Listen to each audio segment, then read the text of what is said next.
तस्वीरें आपको दिखाएंगे सनातन बोर्ड की मांग को लेकर। इस समय पूरे देश भर में हिंदू संगठन और संत समाज एकत्रित हो चुके हैं। 16 तारीख को देश की राजधानी दिल्ली में वो बड़ा कार्यक्रम भी होने वाला है, जिसमें आप देखेंगे, जिसमें सनातन के लिए और हिंदू धर्म यहां पर एकत्रित होंगे। सनातन बोर्ड की मांग को लेकर अपनी आवाज ये बुलंद करेंगे और ये भी कहा जा रहा है संतों की तरफ से कि अब वो वक्त आ गया जब हमें एकजुट होना होगा। तस्वीर आप देखिए, देवकीनंदन ठाकुर जो लगातार इस समय एक्टिव है और इस समय खुलकर बोल रहे हैं, मुखर है पूरी तरह से कि आखिर सनातन बोर्ड हमारे लिए आवश्यक क्यों है।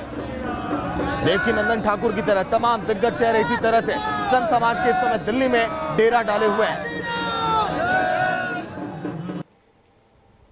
इस वक्त हमारे साथ बात करने के लिए दीदी रितंबरा जी मौजूद हैं। आपने कहा ये हिंदुस्तान हमारा है, लेकिन एक तबका है जो ये कहता है जितना ये हिंदुस्तान हिंदुओं का है उतना ही मुसलमानों का भी है। जो इस धरती को माँ मानते हैं, ये धरती उनकी है और माँ के बंटवारे नहीं होते।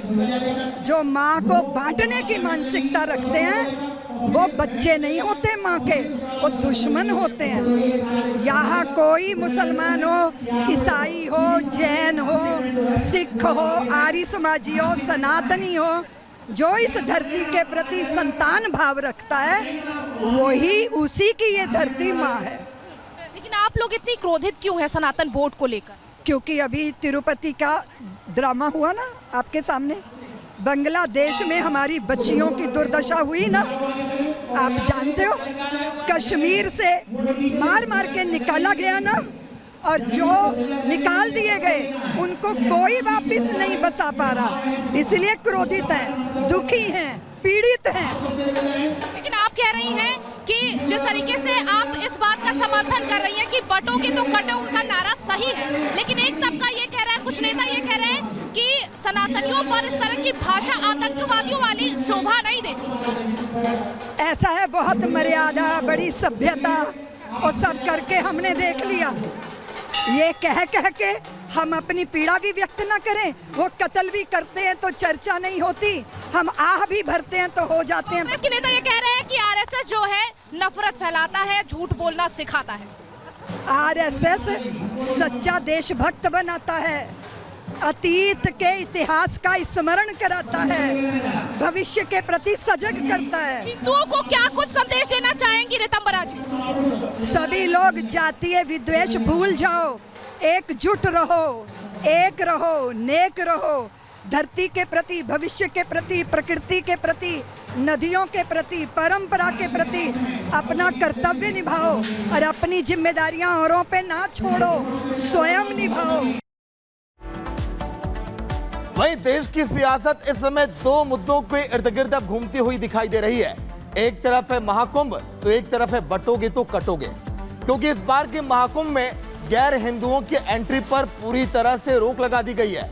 कई मौलाना तो लगातार हिंदुओं को धमकियां तक दे रहे हैं। मौलानाओं ने यह तक कह दिया कि अगर हमें वहां पर जाने की इजाजत नहीं मिलेगी तो फिर मस्जिदों में भी हम हिंदुओं को घुसने नहीं देंगे।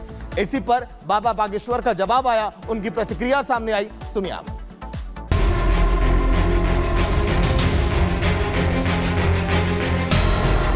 तुम्हारी मस्जिदों में नहीं घुसते तुम हमारे, और हमारे हिंदू तुम्हारी मस्जिदों में घुसे जूते मारो। ये जवाब है बाबा बागेश्वर का उन तथाकथित मौलानाओं को जिन्होंने कुंभ में एंट्री न मिलने पर कहा था कि अगर मुसलमानों को एंट्री नहीं मिली तो वो हिंदुओं को अपनी मस्जिद में नहीं घुसने देंगे। कुंभ के मेले में अखाड़ा परिषद के जो मजहबी लोग हैं उन्होंने ऐलान किया है कि यहाँ पर मुसलमान नहीं आएंगे। मजहबी लोग, मजहब के मानने वाले या मजहब के प्रचारक ये कैसे नफरत फैला रहे हैं, मेरी समझ में नहीं आ रहा है। कुछ मौलानाओं की तरफ से यह बयान दिया गया तो अब इस मामले में पंडित धीरेन्द्र कृष्ण शास्त्री का जवाब भी आ गया। बाबा बागेश्वर मौलानाओं के ऐसे बयानों पर बेहद खुशी जता रहे हैं। वो खुलकर कह रहे हैं कि एकदम ठीक फैसला लिया गया, जूतों से मारो, विधिवत मारो और इतना मारो कि हिंदू खुद तुम्हारी मस्जिदों में न घुसे। हम तुम्हारी मस्जिदों में नहीं घुसते तुम हमारे, और हमारे हिंदू तुम्हारी मस्जिदों में घुसे जूते मारो। दरअसल इस मामले में विवाद इसलिए छिड़ गया है क्योंकि इस बार कुंभ मेले में गैर हिंदुओं को दुकान लगाने से और वहां व्यापार करने से पूरी तरह रोक दिया गया और ये फैसला लिया गया कि देश के अलग अलग जगहों से आई थूक जिहाद, यूरिन जिहाद की तस्वीरों की वजह से कई जगह रोटी में थूकते, जूस में यूरिन मिलाते वीडियो वायरल हुए थे। तो साधु संतों ने फैसला लिया कि कुंभ को वो अपवित्र नहीं होने देंगे और केवल हिंदुओं को ही कुंभ मेला क्षेत्र में दुकान लगाने की इजाजत देंगे। लेकिन जब से ये फैसला लिया गया, ये निर्णय विवादों में है। समुदाय विशेष के लोग फैसले पर नाराजगी जता रहे हैं। इससे मुस्लिमों के आर्थिक बहिष्कार से जोड़ा जा रहा है। तो हिंदू धर्मगुरु भी इस बार आर पार के मूड में है। वो खुलकर कह रहे हैं कि चाहे जो कुछ हो जाए, वो गैर हिंदुओं को कुंभ में नहीं घुसने देंगे। हमने ये कहा मेरे अंगने में तुम्हारा क्या काम? भाई मक्का मदीना में हमें नहीं बुलाया जाता। आप इतने ही उदारवादी गंगा जमुनी क्यों मक्का मदीना में हमारी दुकान लगवा दो, हम भी गरीब ही हैं भैया। आप इतने भारत में हिंदू गरीब हैं, आपकी मजारों के सामने हम लोगों की दुकानें नहीं लगती। तो मेरे अंगने में तुम्हारा क्या काम? आपको त्रिवेणी का ज्ञान नहीं, संगम का ज्ञान नहीं, संतों के मान का पता नहीं, कथा का आपको पता नहीं, संतों की महिमा का पता नहीं, खालसा क्या होते हैं, पंथ क्या होते हैं, इसके बारे में आपको पता नहीं। तो आप वहां जाकर के करोगे क्या? धंधा करके मूत्र कांड करोगे, थूक कांड करोगे। हिंदू धर्मगुरु खुलकर कह रहे हैं कि मुद्दा मुस्लिमों के आर्थिक बहिष्कार से जुड़ा नहीं है और कुंभ में मुस्लिमों की एंट्री पर लगे बैन का इससे कोई लेना देना नहीं, बल्कि यह फैसला इसलिए लिया गया ताकि कुंभ में आने वाले साधु संतों, लाखों करोड़ों भक्तों की शुद्धता को बनाए रखा जा सके। Bureau report, Republic Bharat.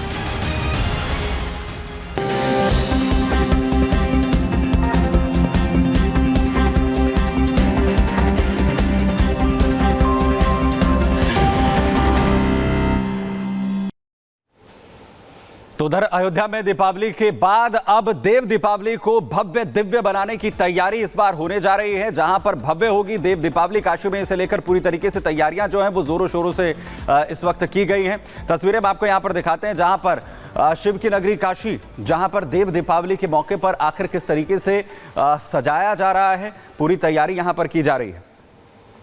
Varanasi में आज दरअसल देव दीपावली से पूरी रोशन होगी। काशी से सारे मुख्य घाटों को सजाया और संवारा गया है।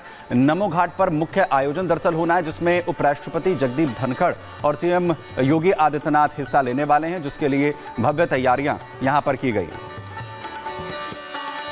मैं इस वक्त काशी गंगा के किनारे नमो घाट पर मौजूद हूं और इस नमो घाट को बहुत ही अच्छे से बनाया गया है। बहुत ही शानदार नज़ारा यहाँ से दिखाई दे रहा है। गंगा की लहरों के किनारे ये जो घाट बना है नमो घाट, आज इसका लोकार्पण भी है। मुख्यमंत्री योगी आदित्यनाथ और भारत के उपराष्ट्रपति जगदीप धनखड़ आज इसका लोकार्पण करेंगे। अभी कुछ ही मिनटों के बाद यहाँ पर दोनों अतिथि आएंगे और इस शानदार बने हुए घाट का यहाँ पर लोकार्पण करेंगे। साथ ही आज काशी में कई प्रोग्राम हैं। आप सबसे पहले दिखा रहा हूँ कि जो ये कार्तिक पूर्णिमा है, यानी कि देव दीपावली के अवसर पर किस तरह से आप देख रहे हैं ना कि एक एक जो दीप है वो रखे गए हैं। बहुत ही शानदार तरीके से लगभग 11 लाख दीप जलाए जाएंगे और 11 लाख दीप के बाद यहाँ पर ग्रीन आतिशबाजी होगी, लेजर शो का आयोजन होगा और गंगा आरती होगी। भव्य दिव्य गंगा आरती भी यहाँ पर होगी। और आप देखिए कि ये जो घाट है ये कितना मनोरम है। यहाँ पर जो भी लोग आएंगे वो यहाँ से लौट नहीं सकेंगे। 1 से 2 घंटे कैसे निकल जाएंगे लोगों को, श्रद्धालुओं को पता भी नहीं चलेगा। वाकई में बहुत ही शानदार नज़ारा है। यहाँ पर जो भी श्रद्धालु घूमने आएंगे वो गंगा माता को देखते रह जाएंगे और उनका दर्शन भी करेंगे, यहाँ पर बैठेंगे भी। और काफ़ी ये लंबा है, ये समझिए कि लगभग 500 मीटर के एरिया में ये पूरा घाट तैयार किया गया है। नमो घाट आप समझ सकते हैं, नमो मतलब प्रधानमंत्री नरेंद्र मोदी। नमो घाट यहाँ पर बनाया गया है और इसका नज़ारा वाकई में अद्भुत है। वैसे तो बनारस में घाटों की चर्चा होती है, यहाँ पर 80 घाट की चर्चा होती है। काशी में दुनिया आती है, दुनिया के श्रद्धालु आते हैं। लेकिन आज जो ये नमो घाट है, चूँकि प्रधानमंत्री जब यहाँ पर आए, अपनी कंस्टिट्यूंसी इसको बनाए, लगातार 3 बार यहाँ जीते और वह कहते आए हैं कि मैं गंगा माता का पुत्र हूँ। गंगा माता ने मुझे बुलाया है, उन्होंने एक फावड़ा भी चलाया और स्वच्छता को धार दिया। यहाँ पर घाटों के सौंदर्यीकरण के लिए उन्होंने पहल किया और आज लोगों ने यानी कि मुख्यमंत्री योगी आदित्यनाथ ने आज नमो घाट, शानदार अद्भुत नमो घाट बना करके तैयार कर दिया, जिसका लोकार्पण आज होने जा रहा है। वीडियो जर्नलिस्ट अजय सैनिक साथ राघवेंद्र पांडे, रिपब्लिक भारत, वाराणसी।